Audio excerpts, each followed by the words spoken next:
Well, it's not new that too much sugar is bad for you, but just how much blame should the sweet stuff be getting for the American obesity epidemic?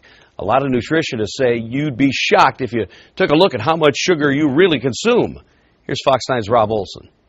A lecture written about recently in the New York Times Magazine and then rebuffed on the Huffington Post. Suddenly sugar everywhere is being debated, demon or not. I've been on this soapbox on high fructose corn syrup, honestly, for about 15 years now. You don't have to convince Jim laValle. And I think a lot of research now is pointing to the fact that when people take in higher amounts of sugar, it's going to cause a lot of metabolic problems. As an author and consultant to Lifetime Fitness and an expert on the metabolism, laValle believes a lot of expanding Americans, especially those who gain it around the middle, are victims of too much sugar, which can play havoc with insulin and begin a cascade of problems. As I gain body fat, I gain belly fat, and the chemicals that come out of the belly fat start to alter my chemistry.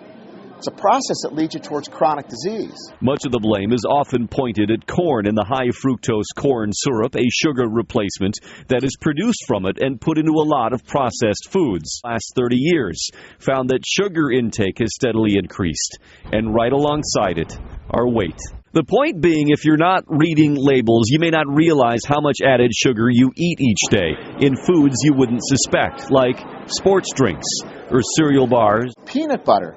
You think peanut butter. Why am I going to have sugar in peanut butter? In fact, a lot of what you may find in the grocery aisles, those middle ones with all the prepackaged foods and snacks, may come loaded with added sugar.